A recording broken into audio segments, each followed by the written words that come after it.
réflexion de ce matin, je vous invite à la lecture dans l'évangile de Matthieu, chapitre 7, versets 15 à 20, passage suivant. Gardez-vous des faux prophètes. Ils viennent à vous comme des brebis, mais au-dedans, ce sont des loups ravisseurs. Vous les reconnaîtrez à leurs fruits. Cueille-t-on des raisins sur des épines ou des figues sur des chardons? Tout bon arbre porte de bons fruits, mais le mauvais arbre produit de mauvais fruits. Un bon arbre ne peut porter de mauvais fruits, ni un mauvais arbre porter de bons fruits. Tout arbre qui ne produit pas de bons fruits est coupé et jeté au feu. C'est donc à leurs fruits que vous les reconnaîtrez. Seigneur, ta parole est vérité, sanctifie-nous par ta vérité. Amen. Nous sommes au mois de mai. C'est la première semaine de mai, le premier dimanche de mai. Un mois qui signifie dans notre organisation le retour du printemps et en principe des beaux jours, sauf peut-être aujourd'hui, mais le soleil ne saurait tarder. C'est le temps qui ralentit en raison des jours fériés, et ceux qui travaillent en entreprise doivent bien le savoir quand des directeurs disent « le mois de mai c'est un gruyère » tant il y a de jours fériés et qui comptent même le nombre de jours qui seraient travaillés. Ainsi, et également, cette semaine a eu lieu le 1er mai, journée qui a également pu avoir la dénomination de fête du travail ou de journée internationale pour le droit des travailleurs. Ce jour en France est chômé. On en a d'ailleurs beaucoup parlé dans la presse en raison du contexte national. On a pu voir ici ou là des cortèges de manifestations, puisqu'il est de tradition que les organisations syndicales défilent ce jour-là ou que certains se retrouvent pour porter des revendications ou célébrer le travail. Il est également de tradition d'offrir ou de s'offrir pour cette période un brin de muguet, cette fleur à petites clochettes blanches hautement symbolique, ayant pu peut-être accompagner vos repas familiaux ou les intérieurs de maison. Bref, on est au mois de mai et cette journée, notamment celle du 1er mai, appelle à un paradoxe que je me suis toujours posé. Le jour de la fête du travail, on ne travaille pas. Paradoxe ou évidence du lien entre travail et repos, car aux 6 jours de la semaine du travail succède un jour de repos, succèdent des temps de vacances, des jours fériés, comme une évidence que toute mise en activité qui soit productive nécessite au préalable d'avoir pris le temps de se nettoyer, de se reposer.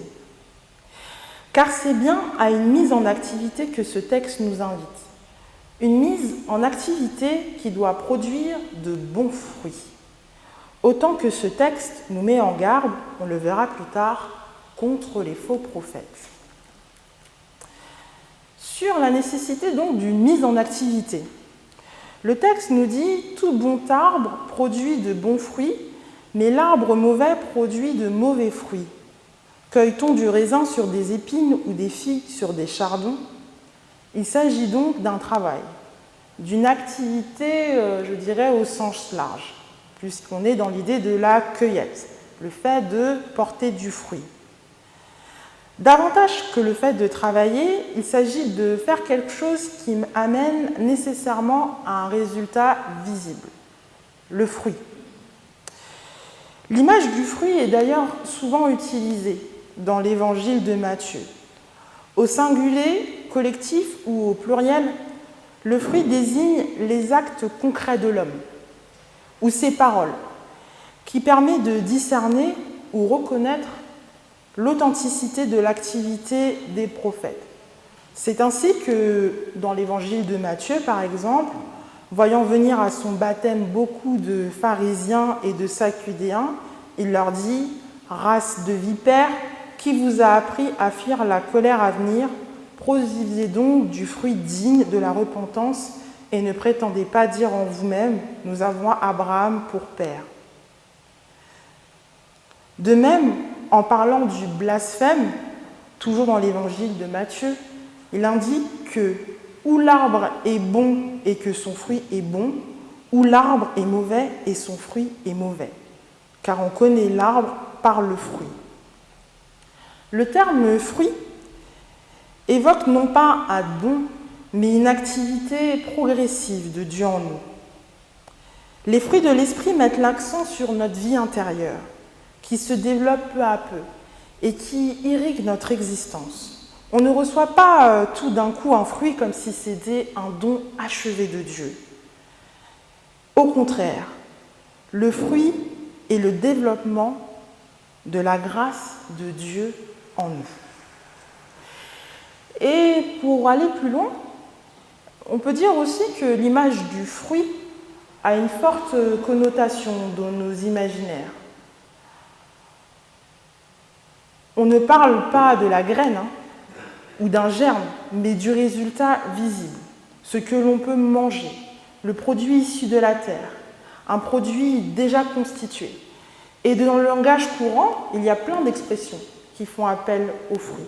On dit par exemple recueillir le fruit de ses efforts, ou jouir du fruit de son travail, ou lorsque l'on parle de la jeunesse et des expériences qui peuvent un peu nous bousculer, on parle des fruits de l'expérience. Pour ceux qui seraient un peu économes, on dit le fruit de ses économies.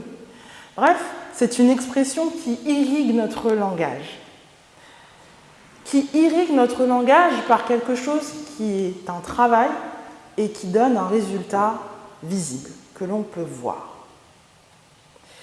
Ainsi, l'évangile de Matthieu nous invite à agir, à produire, à créer quelque chose de visible et de concret, tant dans notre vie intérieure que dans une activité matérielle. C'est une magnifique et encourageante poussée vers l'action. Mais c'est une bonne nouvelle, on a un constat un peu béat, mais on a aussi un avertissement.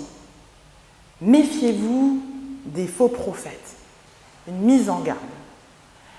Et qui dénote un peu avec le côté content qu'on a sur le fait de créer du fruit, on a une mise en garde. Voilà. Méfiez-vous des faux prophètes.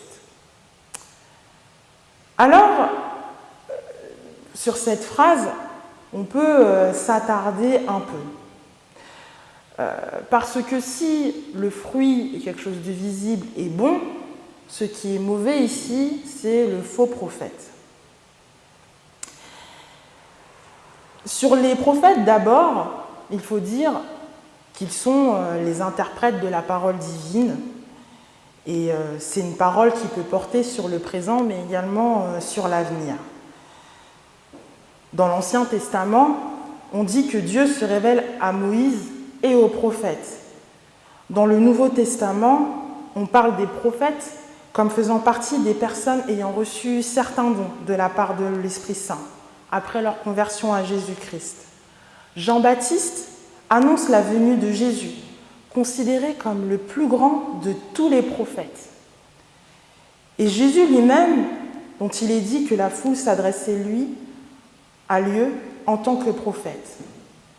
Ainsi, le mot prophète est associé à quelque chose de béni, de bon. Et c'est peut-être pour ça qu'on est heurté dans cette expression. Méfiez-vous des faux prophètes.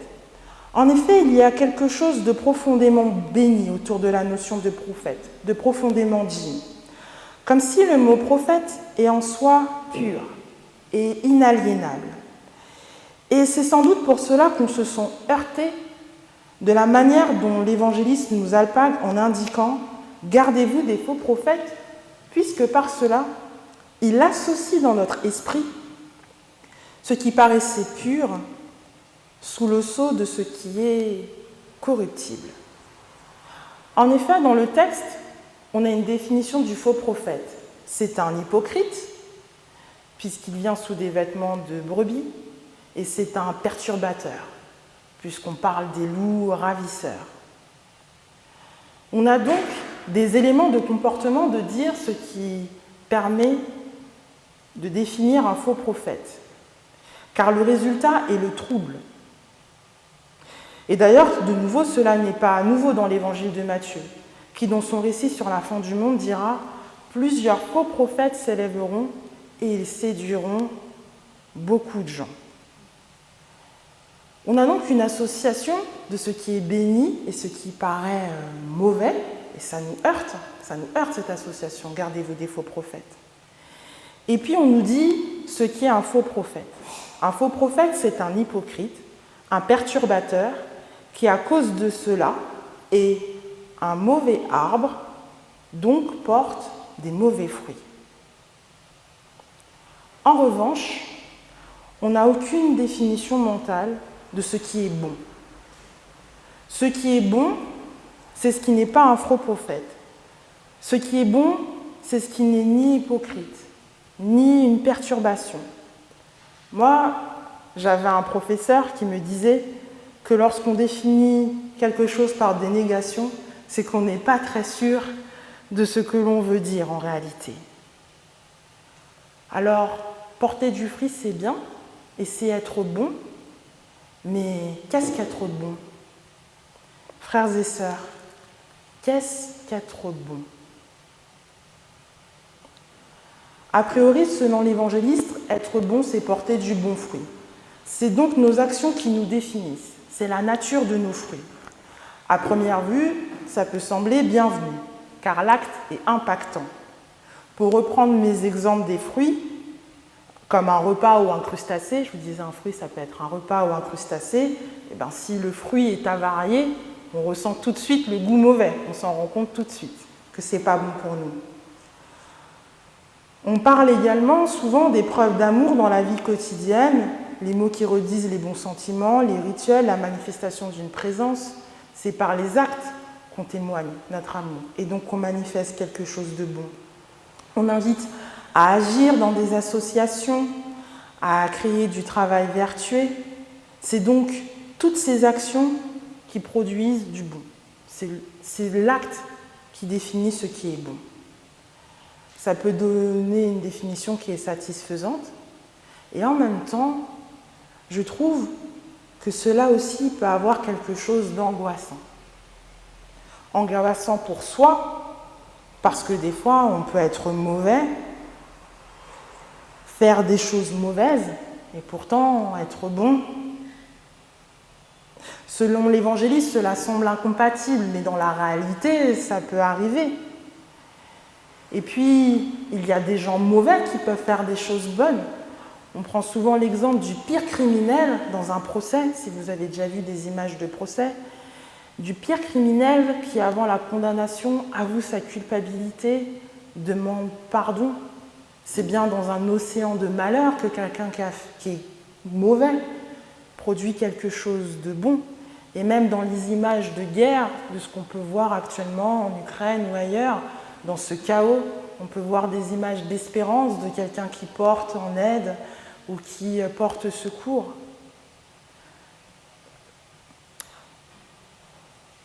La problématique vient du fait qu'un acte n'est jamais bon en soi. Un acte matériellement identique peut prendre des sens tout à fait différents et donc ne pas être le même acte selon la fin qu'il sert. Par exemple, couper une main peut être soit un acte de torture, soit un châtiment légal, légalement institué, donc un acte juste, soit un acte qui peut sauver une vie, juste légalement j'entends, soit un acte qui peut sauver une vie, comme une main qui sera atteinte de la gangrène, un acte chirurgical. Il y a donc profondément un problème à seulement se baser sur les fruits pour reconnaître la nature de l'homme. Et puis, ça peut aussi être angoissant dans nos rapports avec les autres. Gardez-vous des faux prophètes, c'est à leurs fruits que vous les reconnaîtrez.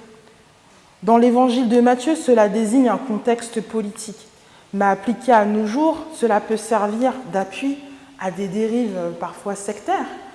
On peut avoir certaines communautés, certaines églises, où on désigne les autres comme des faux prophètes, celui qui ne serait pas suffisamment croyant, pas suffisamment ancré, pas suffisamment pieux, qui est un faux prophète, qui prêche le mauvais évangile, qui n'est pas dans l'orthodoxie.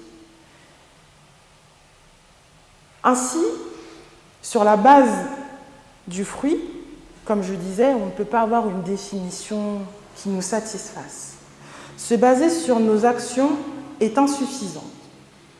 Alors, qu'est-ce qu'être bon ? Frères et sœurs, qu'est-ce qu'être bon si la nature des fruits est insuffisante ? Je vous pose également la question en vous-même. Qu'est-ce qu'être bon ? Eh bien, peut-être qu'être bon, c'est au-delà de porter de bons fruits, c'est porter nos fruits. Autrement dit, c'est porter un fruit qui est le nôtre, qui est à notre image, qui nous ressemble. Ma sœur, mon frère, en réalité, être bon, c'est porter le fruit qui est le tien, celui avec lequel tu seras en cohérence avec toi-même, celui avec lequel tu seras en tranquillité, avec lequel tu sauras te regarder en face. Car ce qui te ressemble, ce qui t'est propre, est mis dans la prière, ce qui te met en cohérence avec toi-même dans une situation de tranquillité est nécessairement fructueux, est nécessairement bon. Et en réalité, dans cet évangile, ce n'est pas le résultat qui est visé, mais le chemin de cohérence. Regardez, tout bon arbre donne du bon fruit. On est dans la cohérence. Tout mauvais arbre donne de mauvais fruits. On est dans la cohérence. Et c'est le chemin d'incohérence, et non une condamnation des gens mauvais, qui est visé lorsque l'évangéliste indique qu'un mauvais arbre ne peut pas donner de bons fruits. Je reprends. Un mauvais arbre ne peut porter de bons fruits. On parle bien d'incohérence. Un bon arbre ne peut porter de mauvais fruits. Il y a également incohérence. Au-delà de l'acte de savoir si celui-ci est bon ou mauvais, ou si on est bon ou mauvais, recherche qui n'a pas de sens compte tenu des limites qu'on a indiquées tout au long de notre réflexion de ce matin. Ce qui est plus profondément indiqué, c'est le lien que nos actions ont avec nous-mêmes. Être bon, c'est être dans une cohérence, se préserver du mal, partir de soi pour agir, du repos pour travailler, et comme cette action, ce travail est à votre image, à ton image, elle portera nécessairement du fruit. Amen.